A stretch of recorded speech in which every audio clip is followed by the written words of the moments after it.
The story begins with the MC on the ground, watching in horror as a monster grips a girl in its claws. For a moment, he feels the familiar weight of self-hatred. He has always despised himself for being a jack of all trades. Old memories echo in his mind, voices mocking him, saying he would never become anyone important. But this time, those words do not break him. They ignite something instead. He steadies himself and rises to his feet. With a surge of courage, he charges forward. He cuts through the enemy, reaches the monster, and strikes. Pulling the girl free, he holds her close and realizes something important. He is no longer the person he used to be. The scene shifts to an alley. Drunk and unsteady, the MC laughs and shouts that he has finally reached 100 firings. With bitter humor, he mutters that this is just how his life always goes. People passed him from one job to the next. They pushed him to the edge each time, then discarded him the moment he was no longer useful. Yet they keep insisting that success requires patience. So why does he not concentrate for once and commit properly? They urge him to find a specialty and build something real. Because if he does not, he will never become anything. They brand him a loser, a jack of all trades, master of none. At present, he mumbles that it is not as if he ever wanted to keep drifting from one job to another. He sighs, aware there is no time to drown in self-pity. He must search for work again. Suddenly, his eyes widen as he notices a mother and her daughter about to be struck by a truck. He rushes toward them and shouts for them to watch out. Just as he stretches his hand forward, the screen turns black. A voice calls for the attention of all living organisms. A system appears, announcing that the real-world system will now be detected again. The protagonist lies on the ground, helpless, wondering what is happening. The system announces that it is constructing status data based on personal information. It will assign unique skills wherever possible. He realizes a voice is speaking inside his head. The voice continues, clarifying that no suitable unique skill matches his thought patterns. Lying there, he realizes he is merely some random man who will never become anyone. Then the system proclaims that in its name, a new, unique skill will be created. The system grants him a new skill, omnipotent manifestation. The scene shifts to a hospital room. The doctor explains that he appears physically stable, but he will ask a few questions. He should express any discomfort immediately. The protagonist agrees and moves his fingers. He was certain he had been struck badly, yet now his body feels completely fine. His memories appear intact. But when the doctor inquires about his name, his thoughts begin racing. Even this simple question fills him with panic because he cannot remember it. The doctor calmly observes that it is only his name he cannot recall. He attempts to sit up and explains that he remembers everything else, even his parents' faces. The doctor reassures him and admits it sounds overwhelming, but strange events are no longer unusual. Since the accident, he has been unconscious for nearly 6 months. He is stunned. According to the doctor, on that day, people all over the world heard the same voice inside their heads. Soon after, something called a status appeared for every human. They learned that stats rise and fall with levels, and that past experiences awaken as jobs and special abilities known as skills. At the same time, monsters and strange creatures began appearing across the globe. With supernatural powers now in play, conflict between humans became unavoidable. Humanity tried to respond, yet the origin of the monsters remains unknown. He later realizes that his ID license and even his name are missing from every official record. After leaving the hospital, he walks down the street, checking his phone and wondering how he could possibly explain this to the police or a government office. He quickly dismisses the idea, knowing it would only create more problems. Using a fake name would likely lead to arrest as well. He opens his system window and sees his unique skill listed as Jack of all trades, a reminder of the insults he once endured. Looking closer, he notices something worse. His name has completely disappeared. The name field in his status is blank. For a moment, he wonders if that truly means he is nothing. As he scrolls through the screen, he questions whether he can still become something. He sighs quietly, aware that he probably looks suspicious standing there alone. His thoughts shift to his old apartment. Taking a deep breath, he wonders if there is anywhere he can stay, even temporarily. Then he remembers an old man's words. There is one place left, Midori Park. When he arrives, he immediately begins helping people nearby. An old man calls out to him, teasingly calling him a nameless lad and saying he has brought food. He accepts the meal and thanks Ike. Sitting beside him, he recounts everything that has happened. As he eats, he watches the others living in the park, Ike and the homeless men and women he has known since before losing his name. Despite his sudden reappearance, they welcome him without hesitation. Their kindness feels rare, almost suspiciously genuine. Though none of them have stable jobs, one difference stands out. They live while looking toward tomorrow. That sense of hope is something he can barely imagine for himself. Ike asks if he would collect empty cans, since their supply is running low. He agrees immediately and asks where to find them. Ike explains there is a nearby drop-off point and thanks him. He understands that even in this changed world, money still controls everything. Without it, survival becomes nearly impossible. Besides, he cannot depend on Ike and the others forever. He heads toward the drop-off area Ike mentioned, only to find it completely deserted. Confusion sets in. Suddenly, a loud bang echoes and a flash of light appears in front of him. He freezes, unsure what is happening. A young man steps forward and explains that ever since a monster appeared there, the entire block has been sealed off. That makes it the perfect cover for shady dealings. He adds that hunting clueless prey like him is especially satisfying. Several goblins emerge. The stranger orders them to devour him. Staring at the creatures, he realizes that without any power to defend himself, he has walked straight into a deadly trap. In the park, Ike bends down and picks something up from the ground. He quietly apologizes to the nameless boy. Memories of the past weigh on him, along with a deep sense of hopelessness. As an old man, he knows he no longer has the strength to fight or the will to resist. He remembers the boy's words about humanity. The kid was always different. Ike first met him during one of his rare drives through the area. At the time, he thought the boy was strange for approaching him and asking so many questions. But the boy kept returning to the park. He would talk about the many jobs he had worked, showing pride in being a craftsman at heart. He even expressed respect for Ike, saying it was admirable to dedicate one's life to something. Now Ike understands. The nameless boy truly looked up to them, the outcasts of society. That sincerity is what makes him different and what makes him matter. Suddenly, Ike straightens up, distracted by something in the distance. Meanwhile, the protagonist struggles desperately against the goblins. Panic rises as he realizes they truly intend to kill him.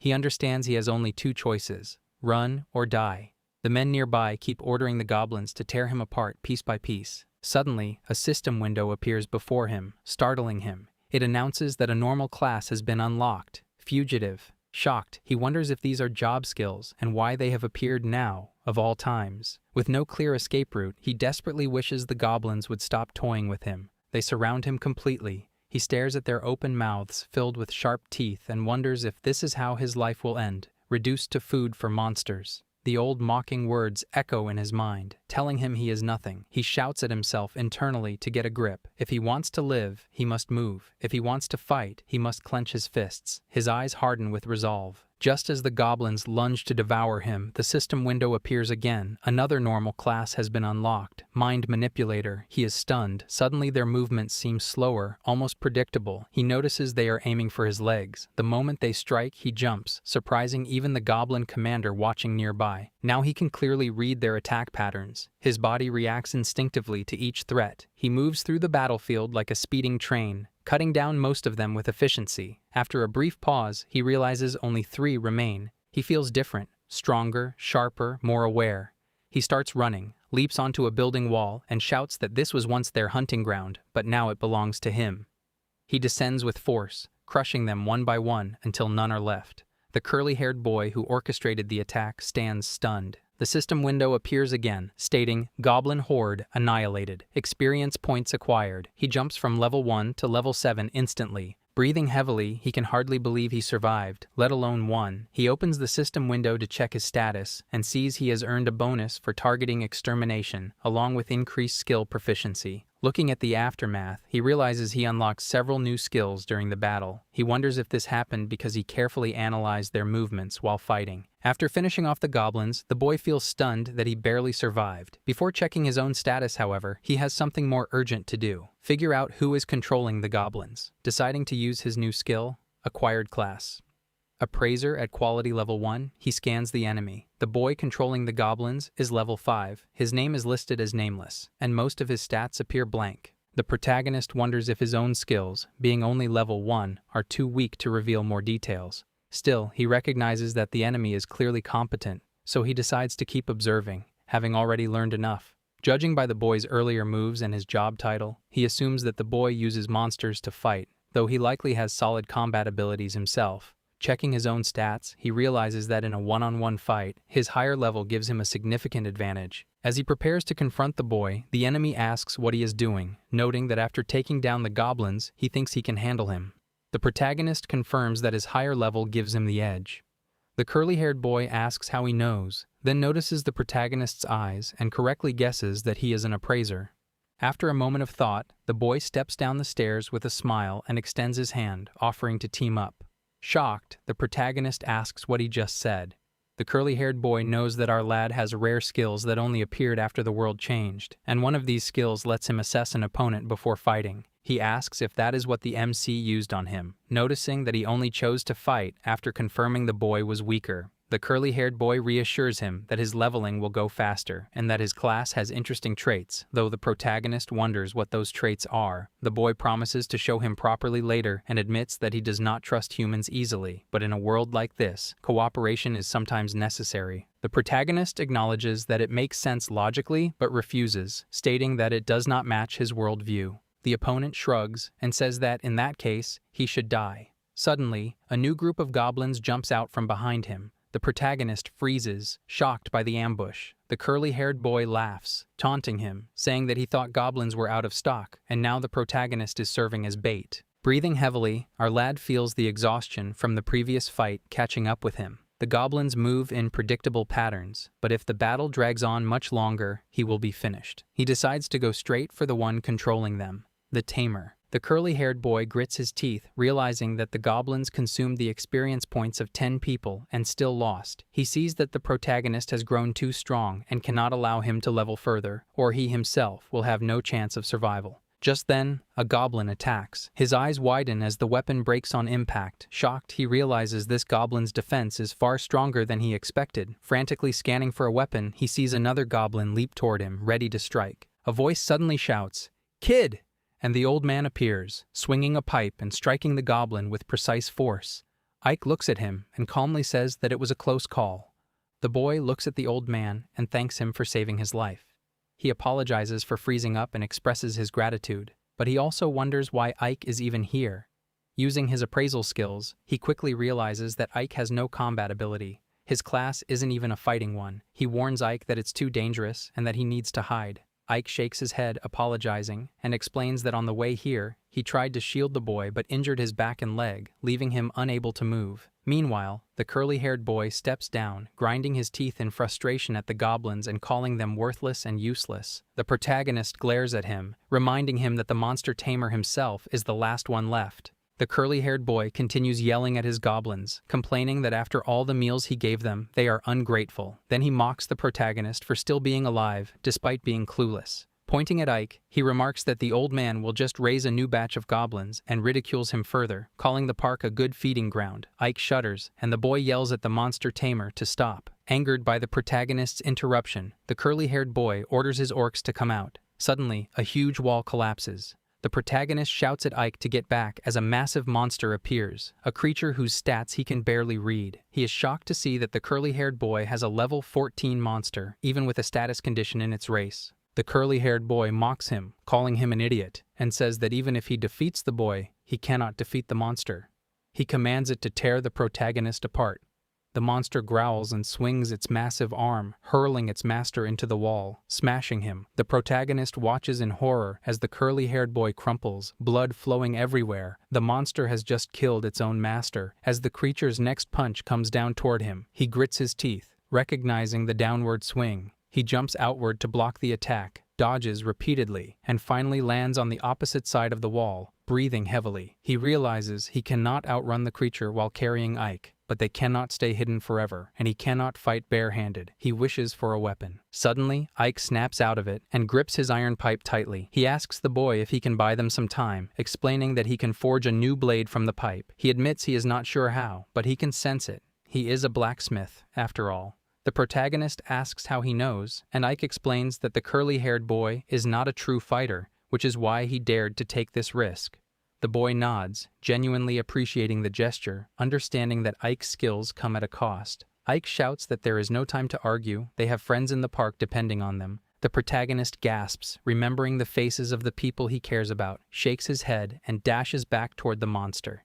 He tells Ike he is counting on him and warns him not to underestimate the Yujiro class. He focuses on the monster, planning to draw its attention toward himself. Ike, shocked at the boy's willingness to risk his life for others, ties a cloth around his head and resolves to risk his own life in return. He picks up the iron pipe, and as he prepares to activate his skill, the system warns him that it requires sacrificial activation. He clenches his heart, forming a weapon, and tells the boy to take it. This is his unique skill, his atonement, a soul steel crafted as a gift of gratitude for the protagonist. Running for his life, he shouts to the old man to hurry up, asking if the work is not finished yet. He breathes hard, knowing he just needs a little more time, just enough for the sword to be forged. Suddenly, the system announces that his skill proficiency has increased, and all his skills rise by 1 level. He smiles despite the chaos, realizing that non-stop running actually pays off. If cardio had rewards like this in school, he might have tried harder. He keeps moving, deciding he will take every bit of strength he can get, but when the huge monster slams the ground, he panics. No matter how fast he runs, the orc is getting faster and does not look tired at all. Maybe it is because of that enraged state. He is nearly out of breath. Reaching a dead end, he turns toward the orc, realizing this is bad, silently begging the old man to finish in time. Then he hears Ike shout for him to catch it. A massive sword crashes into the ground in front of him. He stares at it in shock, realizing it is a real blade. Grabbing the handle, he wonders if it is a short sword, but the weight surprises him. The old man clearly does a solid job. He points the sword at the monster, thinking that with this, he might actually win. He has never swung a real sword before, but it is just a longer knife, so he keeps the edge straight and follows through. The blade slices into the monster's stomach. The creature roars, and he shouts that he got it. He continues dodging heavy punches, weaving between strikes. After several clean hits, the monster drops to one knee, growling in pain. He observes calmly that with a body that large, it cannot stay standing much longer. The monster snarls and forces itself up again. The boy tells it to its tamer that it was nothing but a disposable pawn, so he will be the one to end this. He charges forward, focusing on a clean final strike to finish the fight now. The system window appears, announcing he has acquired the basic class Dismantler.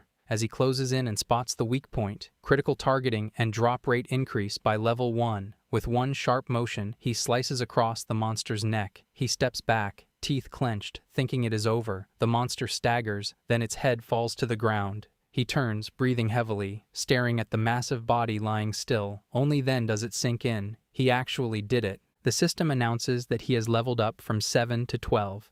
He stares at the screen in disbelief. 5 whole levels gained in a single fight. His mind starts connecting the dots. That is what happens when he defeats an enemy stronger than himself. The tougher the foe, the bigger the reward. He looks down at the sword and realizes that without it, he would already be dead. He asks the old man if he sees this. Smiling with relief, the man says they actually did it. The sword is incredible. Even someone like him can manage to win with it. But when he turns around, his relief vanishes. The curly-haired boy is standing again. Tears run down his face as he shouts at the dead orc, furious that the monster forced him to use a rare healing potion. The protagonist notices the glowing bottle in his hand. It is the first time he has seen one, but its purpose is obvious. He asks in disbelief if the curly-haired boy is seriously still alive. The boy snaps back angrily, telling him to wait because he is about to teach him a lesson. He demands to know if the protagonist really defeated the orc. Calmly, the protagonist gestures around, pointing out that no one else is left. The curly-haired boy screams that it is impossible. Then, unexpectedly, he starts running. The protagonist tells him to stop, but the curly-haired boy just laughs, warning that more monsters could appear any minute. He turns his head and taunts him, asking if he really wants to stay because the old man's body will become monster food. The protagonist grits his teeth, remembering the sacrifice required to activate the old man's skill. Panic hits him. He runs toward Ike, shouting his name and begging for a response. Breathing hard, he finally sees the old man lying on the ground, motionless.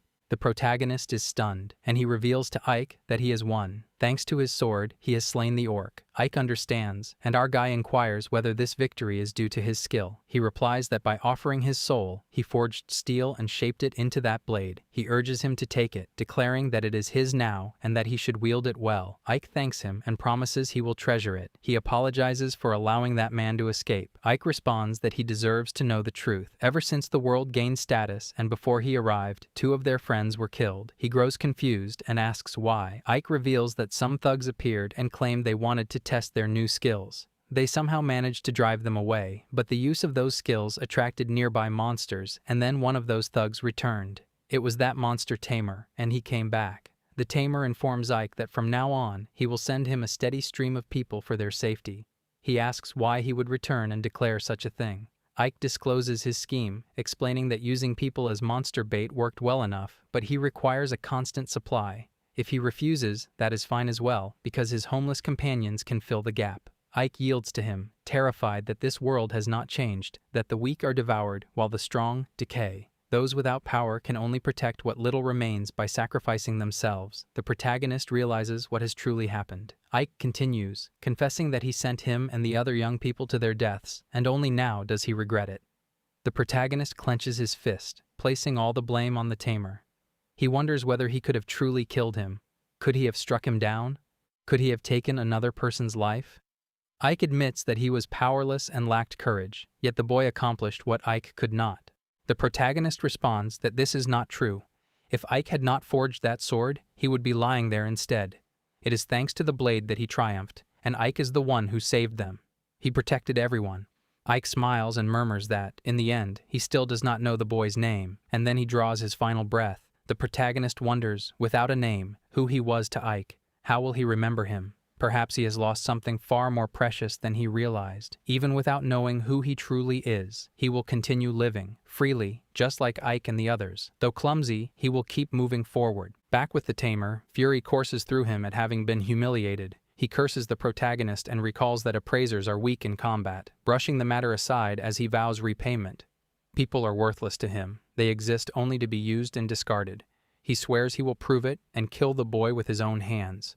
Days pass, and he spends them hunting goblins. After finishing the last one, he marvels at how Ike's sword makes everything far easier. He cannot believe it has already been 5 days. After that battle, he returns to the park that Ike died protecting. The orc's rampage had drawn monsters to the area, but they are all level 1. Though he is exhausted from fighting the orc, he cuts them down instantly. The following day, more appear. Reflecting on it now, it makes sense. He had used his skills to kill the previous ones. Last time, monsters continued spawning for a month before disappearing on their own. There is no way he can hide that long again. Monsters are attracted to the power of skills, so he concludes that he needs to restrain himself. They possess a special sense for such energy, and even a trace of a powerful skill can lure them in. He decides to reduce the output when activating his abilities, worrying he might not be able to finish them off. Even while holding back, Ike's sword can split a goblin in half with a single swing. These goblins are not as sharp as the ones under the tamer's control. That day ends without incident. The next day, their number drops from 10 to 7. The day after that, only 5 appear. It proves that limiting his skills reduces the number of monsters. The results are clear. Goblins spawn at 6 p.m. sharp, always within the park and its surroundings, never in the same location twice, and never enter houses. Once a group is eliminated, no more spawn that day. For now, he tells the people it is safe to come outside. The most important task is easing their fear. The old man, Yama, thanks him and mentions that only 2 spawned today. He adds that perhaps they will stop tomorrow and hopes so. They owe him more than they can repay. He replies that he should be the one expressing gratitude for the gear they crafted. Yama insists such a debt cannot be settled so easily. Another man asks about the scabbard. He answers that it fits perfectly. The man marvels at how they managed to create something so precise for Ike's sword. Yoshida remarks that he was astonished to see him slicing goblins in half. He invites him to stop by later, explaining that he has a prototype he wants him to test. After revealing the truth about Ike's death, he learns something unexpected. Everyone there was once a craftsman. Ike, just like him, abandoned his former work and welcomed those who had lost their place in society. He recounts everything about Ike's death, and none of them had known about the tamer's crime. Their reactions differ, yet one truth remains unchanged. Ike protected them. They all carry gratitude for him, and that is undeniable. He visits Ike's grave and murmurs that no one was hurt today either. Once the monsters stop spawning, he intends to leave this place. Suddenly, he hears that a monster has appeared. He rushes to the people, and they explain that the old man heard a roar while walking. The old man provides the location and apologizes, fearing he might have overlooked one. The protagonist reassures him that he will handle it. They urge him to be careful, and he vows not to let anyone die this time. Elsewhere, another person deals with a goblin and grows irritated because they do not want to use their powers. At that moment, another monster appears. They attempt to cast a spell, but their mana is depleted. The monster roars, and they beg for help. In that instant, the protagonist arrives and shields them. He asks whether the person is all right. The hooded person stares at him in confusion and demands to know who he is. The protagonist notices her voice carries a young woman's accent and observes that she has no serious injuries, which is a good sign. Still, the way the goblins move worries him deeply. The one in the back is insanely big and appears to be giving orders to the others. Offering his support, he helps her stand properly and instructs her to stay put, knowing another arrow could fly at any moment. He then turns toward the goblin, understanding that the priority is taking these creatures down. He activates his appraisal skill, but the only information he can obtain is the goblin's level, 18, and its race, Goblin General. Shocked, he realizes this goblin is higher level than him and stronger than the orc he faced before. He glances at the woman, briefly considering grabbing her and running, but if he flees away from the park, their safe zone could be compromised. He decides to draw his sword instead, thinking it better to eliminate the threat before it spreads further. He leaps into the air, challenging the Goblin General to attack him. Using Dismantler's instinct, he marks the goblin's weak spots and strikes. Just as he thinks he has landed a hit, the goblin slips away effortlessly. He freezes in shock. The reaction speed is insane. At the last second, the goblin shifts its body, softening the blow significantly. He quickly changes target and aims for the right arm, planning to read the movement completely and finish it for sure. Before he can follow through, another goblin joins in and throws a heavy punch. He takes a glancing hit, but manages to dodge. For a moment, he thinks the first goblin used its size to block his vision, but then he realizes the truth. It used itself as bait and positioned the second goblin perfectly. His energy drops fast. The goblin has read his fighting style and is using his habits against him. Even when he scans with Insight Eye, he misses the second goblin hiding behind the first. Understanding a move does not mean his body can keep up with it. He notices the broken bow on the ground and recalls that it was cheaply made and barely functional. Luckily, it shattered after one shot, otherwise he would already be dead. Studying the goblin, he realizes it watched how he attacked during openings and copied his methods to trap him. The creature is testing him with his own tricks. He tightens his grip on the sword, knowing his timing is off. He cannot react fast enough. As the goblin charges again, he jumps, aiming for the right shoulder. If he connects cleanly, he can cut the arm off. But while twisting to dodge, he suddenly spots more goblins moving from the alley. His eyes widen. The archer from before has returned. His foot slips, and he falls. Keeping calm, he rolls back and lands near his sword. Gritting his teeth, he realizes the situation is worsening. He only avoided the hit by luck. He did not even see that goblin, which means more could be hiding. Panic creeps in. His dodge and counter style has been completely neutralized. He wonders if he can even win. Frustrated, he thinks if only his footwork were cleaner, his swings sharper, and his reflexes faster, he could counter ambushes instinctively. Even with the old man's blade in hand, he is wasting it by fighting sluggishly. He breathes deeply and steadies himself. Then he realizes something. He has been running, dodging, and waiting. Playing safe is not truly fighting. He looks at the sword and understands what he needs to do. Push forward. He closes his eyes, focusing and calling on the strength he has built from every job, every struggle, every fight. He wills it to manifest fully. When he opens his eyes, a notification appears. Advanced Class Gladiator unlocked. Body Arts reached level 3. Close Range Sword Technique reached level 3. Weapon Throw reached level 3. Reflective Instinct reached level 3. He feels the system answer his will. The sword fits perfectly in his hand, as if it has always belonged there. Taking his stance, he strikes at the goblin. Now he understands. Every step flows from the blade's balance point. Footwork and form move as one. Just as he slices off the goblin's arm, the woman stares in shock. When the monster turns toward him in rage, he moves without hesitation and severs its other arm. She stands frozen, eyes wide, finally realizing that his skills are truly incredible. Here I am, know it's been a while.